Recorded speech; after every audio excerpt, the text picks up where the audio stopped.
without further ado, Dee, thank you for presenting today. And today's presentation is on the history of Halloween, correct? Yeah. I'll let you take it away. Okay, thank you. Well, I have to tell you, when I was done with the last program, and I thought, I don't know, what do I want to do for the next program? And I ran across an article that was talking about Halloween coming up when I was just playing on the internet. And it said Halloween used to be about finding true love. And I thought, wait a minute. What are they talking about? Halloween? You're going to marry a witch, or you're going to marry the devil, or, So that got me hooked. So that's how I got onto this subject of the history of Halloween, which was nothing that I understood and never heard of before, but apparently it's so. A lot of holidays are rooted in the agricultural past, because that's what everybody was involved in, was agriculture. And so the harvesting and the beginning of a new year, that was all very important, the fall harvesting. It can be the customs can be traced to, it's Samhain or Samhain, ancient pagan Celtic festival that Gaelics called for summer end, a day to bid goodbye to warmth and light. It marks the end of the harvest season and the start of winter, the darker half of the year. So that's where the darkness comes, because it's the end of summer, the end of harvest, and then that dark old winter comes. The ancient Celts believed that the veil between the worlds of the living and the dead was its thinnest during that time period, making it the ideal time to communicate with the deceased and the divine in the future. So apparently, their mindset was this time of ending light, beginning of darkness was the time to communicate beyond our realm. Years later, the Roman Catholic Church designated November 1st as All Saints' Day in honor of the Catholic saints. It was celebrated with a mass, bonfires, people wore costumes as angels and saints parading through the villages. November 2nd brings All Souls' Day, a holy day set aside for honoring the dead and the departed.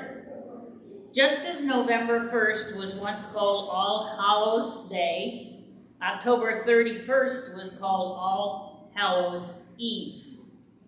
Over time, All Hallows' Eve was shortened to Halloween.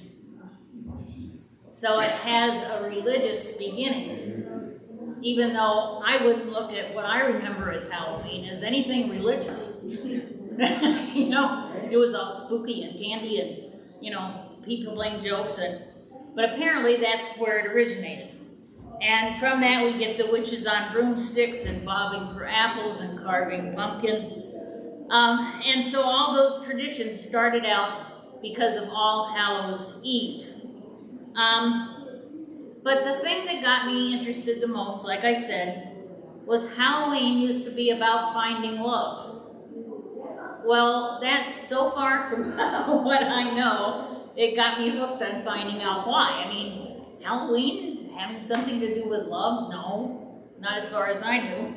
Halloween in the early 20th century had far less emphasis on blood, gore, and scary monsters, and much more emphasis on courtship, romance, and the opportunity for love. No, now you're learning something. Because I've never heard of this. Daniel Gifford, the former manager of Museum Advisory Committees of the Smithsonian of American History, explained in a museum blog last year. In fact, the image of Cupid was often interspersed among the more familiar black cats, witches, and jack-o'-lanterns. Okay? Halloween games and traditions reflect that attention to themes of love, with many offering a peek at what the future holds.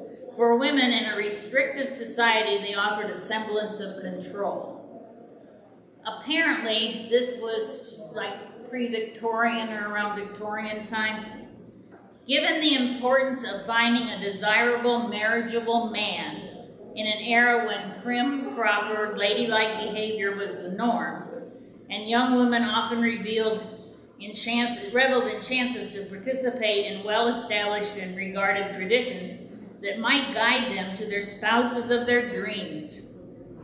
Halloween, Romantic Art and Customs of the New Year was a publication that was published. Snap Apple and Other Games of Love. Now, I know I never did it, but bobbing for apples is a tradition at Halloween. Well, apparently there was a similar tradition where they hung apples from cords from the ceiling, and you tried to get them that way, which to me would take you all day today and maybe half of tomorrow by the time you got going back and forth and bang it in your mouth. But Snap Apple and Other Games of Love. Apples played a starring role in many Halloween romantic traditions. One game, Snap Apple, challenged participants to use their teeth to bite an apple suspended from the ceiling by a string or a ribbon. The first to succeed would be the first to marry. In a more dangerous version of the game, the apple is speared by a stick with a lit candle on the opposite end. Got kind of scary there, I think. In its heyday, the game was so popular that Halloween was sometimes called Snap Apple, according to various reports. But modern Americans may be more familiar with another similar activity, bobbing for apples. According to the tradition, a successful first attempt at the game, retrieving an apple with one's mouth from a container filled with water, foretold true love reciprocated. Repeated failure suggested that less than an ideal match was waiting, or perhaps it was warning you off. So if you didn't get an apple, be cautious about what guy you're going with. Other traditions were simpler. One old custom called for cutting a long strip of apple skin and tossing it over one's shoulder. The landed peel was said to resemble the first initial of their suitor. So like a J, there's a Jim or a John.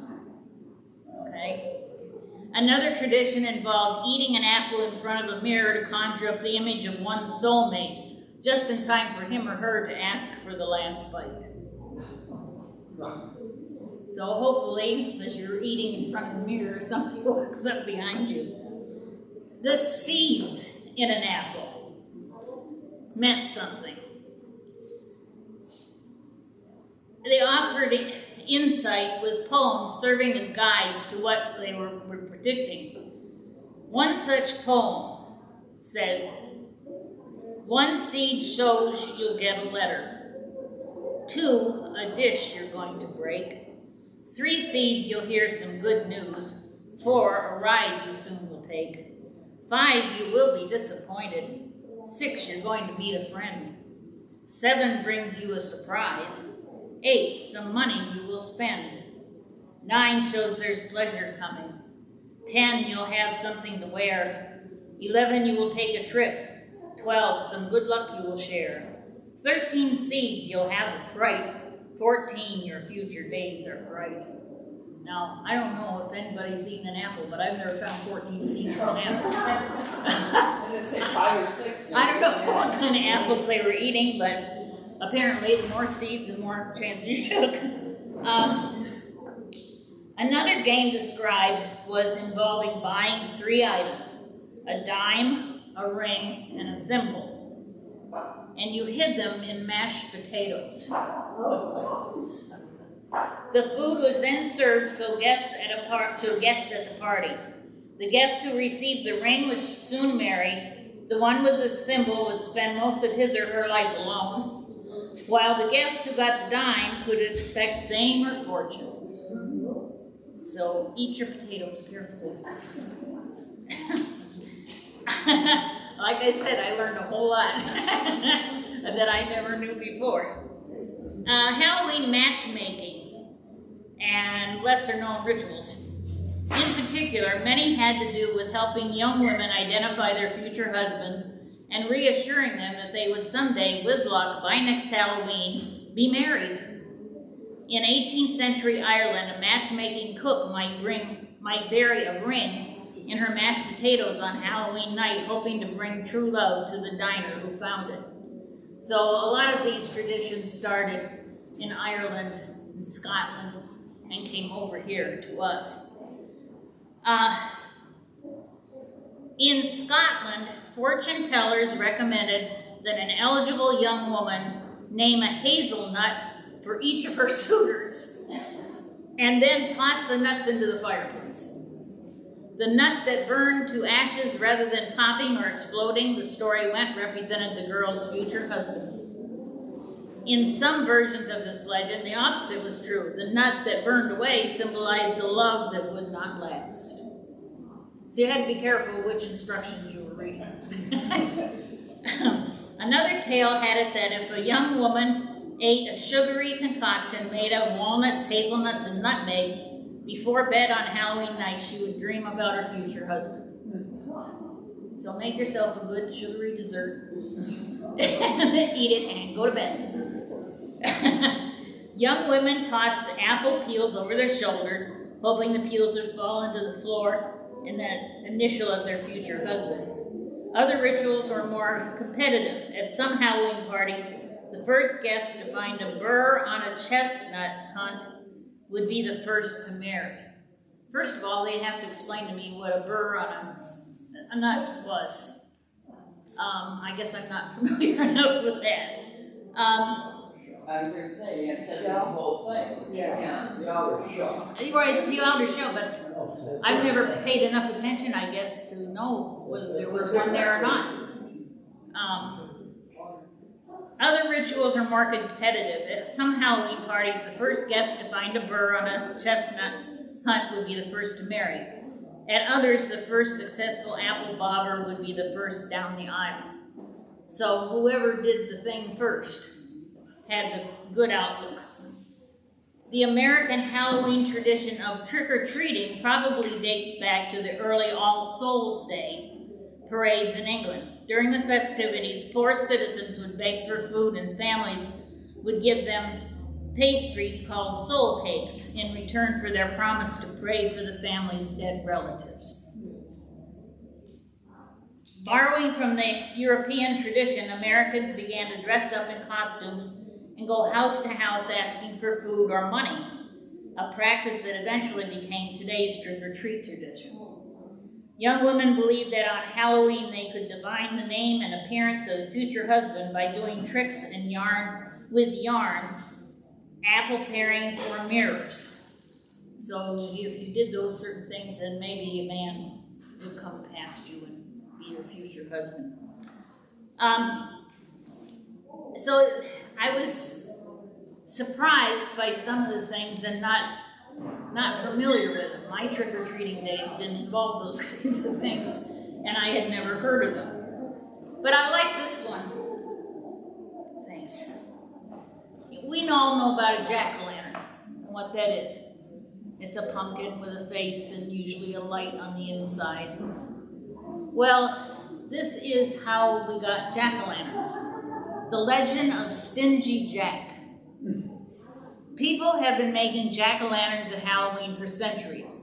One version of the practice may have originated from an Irish legend, which first appeared in print in the 19th century about a man named Stingy Jack. According to the story, Stingy Jack invited the devil to have a drink with him. True to his name, Stingy Jack didn't want to pay for his drink, so he convinced the devil to turn himself into a coin that Jack could use to buy their drinks. Once the devil did so, Jack decided to keep the money and put it into his pocket next to his silver cross, which prevented the devil from changing back to his original form.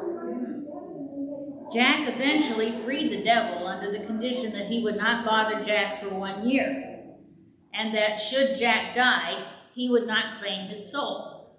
The next year, Jack again tricked the devil into climbing into a tree to pick a piece of fruit.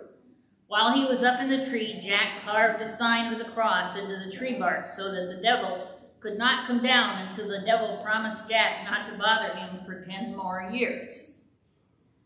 Soon after, Jack died. As the legend goes, God would not allow such an unsavory figure into heaven. The devil, upset by the trick Jack had played on him, and keeping his word not to claim his soul, would not allow Jack into hell. He sent Jack off into the dark night with only a burning coal to light his way. Jack put the coal into a carved-out turnip and has been roaming the earth with it ever since. The Irish began to refer to this ghostly figure as Jack of the Lantern, and then simply Jack-o'-lantern. This story likely drew on the parallel etymology of the term jack-o'-lantern as akin to will-o'-the-wisp, a mysterious light seen in the wooded or swampy area at night, sometimes with natural causes, other times as a result of mischievous children lighting lanterns. So jack-o'-lantern, will-o'-the-wisp, all of that came from early legends. I think that the idea that Jack walked around with his lantern, the devil wouldn't let him go either way. He couldn't go to heaven, couldn't go to hell. He had to walk around earth with this light and a carved out turnip. It wasn't a pumpkin, it was a turnip. And he was doomed for the rest of his life to walk around with this light. So there's Jack-o'-lantern, Jack of the Lantern. Trick-or-treating. There's a lot of debate about trick-or-treating, but generally there are three theories. The first theory suggests that during Samhain, Celtic people would leave food out to appease the spirits traveling the earth at night. Over time, people began to dress as these unearthly beings in exchange for similar offerings of food and drink. So apparently, at first, people left food and drink out, like on their porch steps, for these creatures. Well, people decided there was one way that they could get the food, was dress up like those creatures and go get the food off the steps. So that's kind of the awkward way that trick-or-treating started. The second theory speculates that the candy boon stems from the Scottish practice of guising, which is a secular version of souling. During the Middle Ages, generally children and poor adults would collect food and money from local homes in return for prayers for the dead on All Souls Day. Geisers dropped the prayers in favor of non-religious practices with the inclusion of songs, jokes, and other tricks. Sort of trick or treat.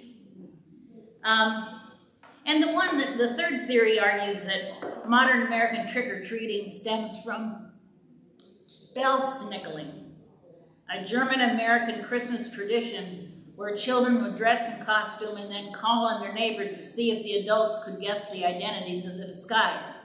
In one version of the practice, the children were rewarded with food or other treats if they could be identified. So, trick-or-treating and Christmas traditions and Scotland and Ireland, these are all tied together because of that time period. Candy corn.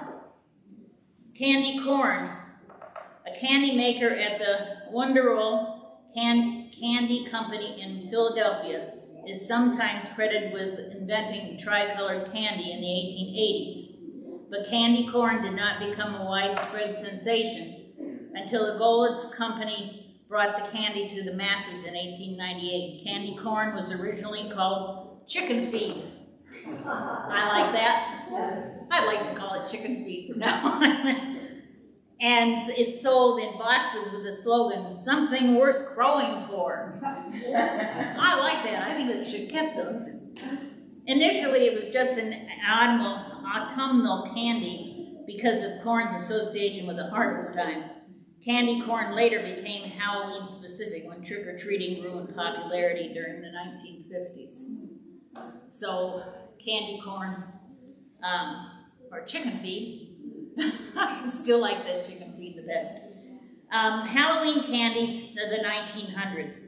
Candies for Halloween every ounce just as good as it tastes. We make these candies in our own spotless candy kitchen, and then we tell you that they are pure, wholesome, and good to eat. We know what we're talking about. A few of today's specials Nut Kisses, Mexican, vanilla, and strawberry, 25 cents a pound. This is in the 1900s. Buttercups, all flavors, nut and cream centers, 25 cents a pound. Meadowbrook caramels, our famous full caramel, cream caramels, vanilla English walnut, vanilla filbert, maple, 25 cents a pound. Waldorf chocolate and bonbons of all chocolates, 25 cents a pound. Halloween flavors, each 5 cents to 50 cents. They don't give a description on that. Halloween candies in the 1920s. There was a profusion, even a confusion of candies in black and orange.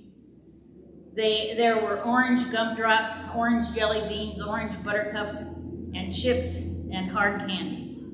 And there were black gumdrops and jelly beans and buttons and all possible devices that were ever seen in black candies. These were lovely and dainty opera sticks in both orange and black, tied often with a ribbon for the center of some of the endless arrangements of these things in the Halloween candy boxes. Halloween candies in the 1950s. The Washington Post put in this article, Trick or Treat Candies. Candy corn, Brock's Harvest jelly beans, Brock's Harvest panned mix, Hershey's Kisses, Hershey's Miniatures, buttercream pumpkin, Fleer's double bubblegum pure sugar apples, Jordan almonds, Goats's caramel creams, Reed's butterscotch squares, Midgey Tootsie Rolls, Starlight Kisses, roasted peanuts in a shell, Tootsie Roll handy pack, chocolate bridge mixtures, spiced jelly drops, chocolate nonpareils, and fireside marshmallows. So those all seem kind of familiar. Then in the 1960s, a lot of the trick-or-treaters would make Halloween expeditions. A complete listing would take more space than we have. However, two novelties especially caught our fancy. One is a cellophane bag filled with 14 miniature boxes of plump, sun-made raisins. Although these, we think, should really delight the junior set, they also are ideal for snacks at any time of the year for young or old. The other item is a new package of TV Time popcorn containing a unique plastic feed bag like an apron with a big pocket across the front, which can be worn around the youngster's neck. So the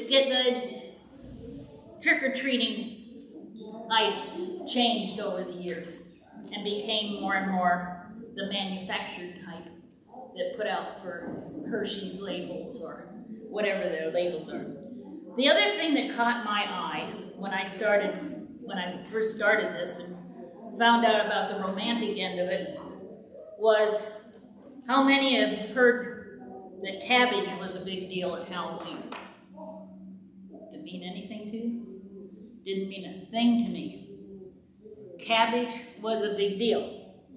The strangest Halloween cards usually depict lost or regional traditions. They're odd because of the anachronism, not because the makers were insane, or at least they were insane for different reasons. You'd run out in the field, some insist at midnight, and yank up a stalk of cabbage in Ireland, kale in Scotland, or sometimes leeks in Wales. The shape, length, and even taste of the stalk would tell you a lot about your future mate. Short and thick, plan on cooking a lot. Withered and old, you'd probably snag the widower. You could even guess the size of your dowry or your spouse's wealth by how much dirt was on the stalk. It left a lot of room for interpretation. Crooked could mean deceitful, but it could also have a bit more of a literal translation. Some sources say that couples were to pull them together to find out if they were compatible. Others say it was less about the type of person you'd get, but whether or not you'd be married within the year, only if your stock came up with as a whole rather than broken off. When the tradition came to America, it got a bit more mischievous. On what came to be called Cabbage Night, or sometimes Cabbage Stalk Night, it was common to go out to the cabbage fields, sometimes only after crossing a graveyard to make it work, and fling the cabbage at the houses. Maybe they did it after the spell, or maybe the Yanks dropped the whole bit and went straight for the vandalism. Cabbage is also made into a food-based game, more common with cake, but still very part of the traditional Halloween meal, kolchana. This mix of mashed potatoes, onions, and kale would also have various tokens like a ring or coins, and according to a particular game, if you got one of these things in your portion, it would tell you how long before you could expect to be married. Apparently, finding a thimble would mean you'd die a spinster. Either way, I'd fear for my teeth. I think they're right. Cabbage Night. In some areas, Halloween is known as Cabbage Night or Cabbage Stalk Night. This is due to the tradition of throwing cabbages at houses, which originated in the 19th century. You threw cabbage at houses? The tradition is said to have originated in the New York and Vermont areas around Lake Champlain. See, it was all our fault. We threw cabbages. In the 19th century, young women would pull up cabbages and predict their future husbands. If the cabbage pulled up a lot of earth up in its roots, it was thought to be a sign that the woman would marry a wealthy man within a year. Scottish game. The Scottish game played on Halloween involved women using cabbage stems to predict their husband's appearance. Cabbage raiding. In rural Niagara Falls, Ontario, in the 1950s and 60s, people would raid gardens for rotting cabbages and throw them around to cause mischief. So they were rotting, though. They were rotting. So you didn't throw away food, you just threw away a rotting kid. Also, Halloween. I'm going to give you some what they call fun facts. Halloween came from Ireland. In 1846, Irish immigrants brought a tradition that is known as Samhain, a Gaelic word for summer's end. Jack-o'-lanterns originated in a Celtic tale about a man named Stingy Jack. Turnips and potatoes were originally used for jack-o'-lanterns, but pumpkins were much more abundant in America when Halloween was brought by the Irish. Wearing costumes, trick-or-treating, and carving frightening faces of jack-o'-lanterns meant to keep away goblins, ghouls, and spirits. The witch's broomstick is a modern interpretation of walking sticks that were once used by elderly women who had to travel by foot. So the witch's broom came about from old ladies using sticks to walk by. The orange and black colors of Halloween originally represented harvest time. Orange symbolized the crops and black symbolized the end of summer. Scarecrows are either another Halloween tradition that comes from agriculture and harvest season. In Europe, trick-or-treating is known as guising or mumming, and you have to dance for your candy. I don't know, I know some kids that wouldn't mind doing that at all. Some of the earliest immigrants to America referred to Halloween as Cabbage Night. That is the first I've heard about romance and the first I've heard about cabbage and Halloween. Pumpkins come in many colors, including green, white, and even blue. Bobbing for apples comes from a Roman tradition to celebrate the harvest. Vampire bats are real, but they're not from Transylvania. The bats can be found in South and Central America. Donald A. Reed founded the Count Dracula Society in 1962. Think spiders are creepy? Folklore says that seeing a spider on Halloween is a sign that someone is watching over you in a good way. So if you see a spider on Halloween, that's a good thing. And I want to tell you, this bit about cabbage really threw me. I mean, on pumpkins and kale and... My grandfather Wilson, born in 1881, grew up around Millville, and he told when he was a kid, this is probably 1890s, that on Halloween, pranksters would drop cabbages down people's chimneys. That's right here in Orleans County. Well, that's what surprised me. Because once I heard about this cabbage, I tried searching some of the newspapers. Guess what? He's right. Halloween approaches. Harvest your cabbages. October 19th, 1898 in the Orleans Republican. In 1895, tomorrow is Halloween. Put your cabbage under cover. That's in the Orleans Republican. The Medina Tribune, October 26, 1893. Tuesday will be Halloween, and a small boy will reel in all manner of pranks. Get your cabbage in a safe place and tie up your doorbell. So apparently, yes, here in Orleans County, cabbages were the thing. Who'd have known? But I appreciate you listening, and I hope you picked up a couple of free things that maybe you didn't know about Halloween before. Thank you.